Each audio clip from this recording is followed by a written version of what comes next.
Welcome back, everyone. For those of you that haven't been paying much attention, the market's down a lot. We're down a little over 20% year to date. That's officially bear territory. And you're probably hearing words like recession a lot. Recession. Recession. Recession. Yeah, recession. Well, recession. What this means is that there's a decline in economic activity. So in real terms, economy, not so great. The stock market, kind of not so awesome. But that's okay, because these things happen. The markets go up, they go down, and I'm here to help you with the 4 most important things you need to do right now. And make sure you stay to the end, because number 4 is the most important one here. If you don't already know me, my name is Ian, aka Ian Builds Wealth. I'm here to help you make good decisions today so that you can be rich tomorrow. Tip number 1 is simple.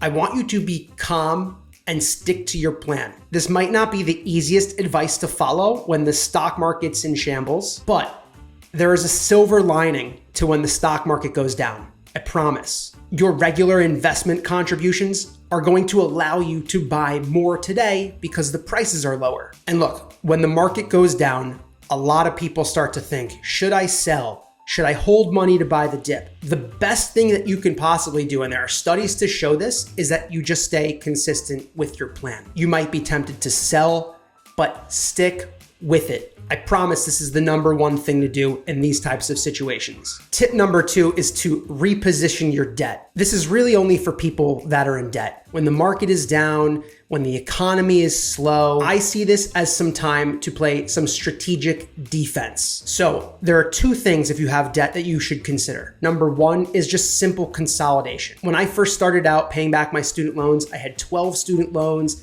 6 figures. It was a total mess. And one way I was able to just get it all under control was simply by consolidating it. The other option here is a balance transfer. If you're really just making the minimum payment on things like credit cards or high interest loans, the high interest can really cause that debt to balloon. And during a time of some economic uncertainty, high interest rates are the last thing that you want. Uncontrolled debt is just going to become a headache for you. So if you were able to find a balance transfer opportunity, like with the balance transfer credit card, or maybe even a 0% interest loan, I would consider taking it here. Now, these 0% interest offers are not for an indefinite duration. They might be 6 months to a year, and you will generally need good credit in order to get these types of offers. But a move like this can save you a lot of money throughout the year on interest. The key is to make sure you pay off the debt within the time period that your interest is actually 0%. Tip number 3, focus on your career. There are so many different ways to get yourself prepped to improve your standing in terms of your job. Number 1, your resume. Get your resume prepared now.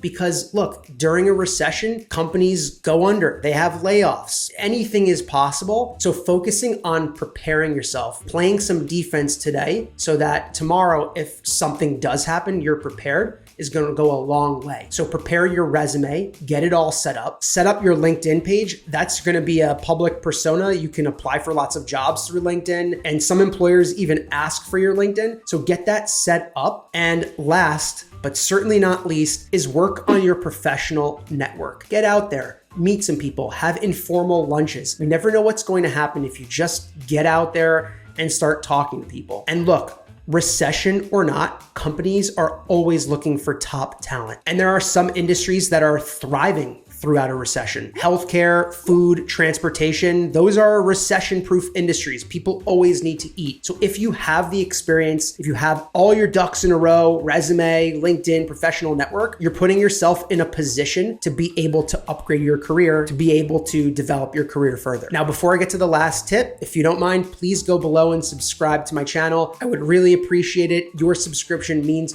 the world to me. And as always, leave me a comment below, like this video, let me know what's going on. What video should I make next? You tell me. Enough about that. Let's talk about the last tip, which is to build your emergency fund. This by far is the most important thing you can do during a recession. Because look, like I said before, if a company goes out of business, if you get laid off, what's gonna happen? Chances are that it might be difficult to find another job right away. And so having that cash reserve is going to provide you and your family with some level of stability and comfort to know that it's there. And to the people that say that inflation eats away at your cash, yeah, it's true. Dollars do lose value over time. But as far as an emergency fund goes, I don't care about inflation because I want that money there in case something happens. That's just it. It comes down to security. So if you want the playbook to figure out what you need in your emergency fund, here's what it is. Number one, you have to figure out what your expenses are. If you haven't audited your expenses, this is a great time to go through the last 3 months of what you've spent. Look at your credit card, your debit card, whatever you have, go through all of it and figure out what you've been spending every month. Now, an easy way to do this is to go to the show notes, download my free budget, and you will see all of the categories you can use to track your expenses.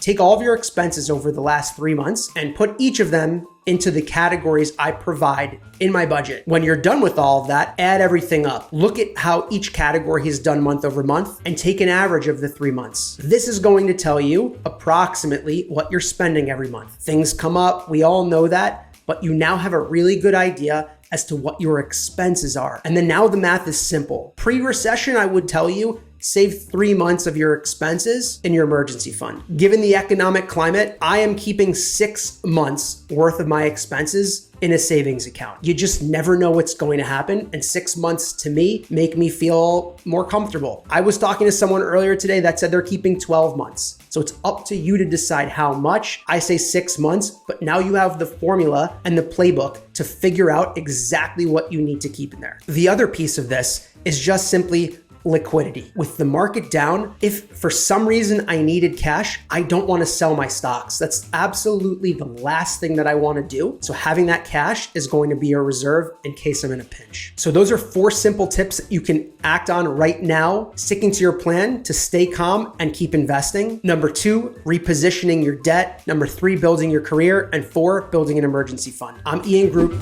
Thank you so much for watching this week. And remember to stay smart out there. Good luck, and I'll see you again next week.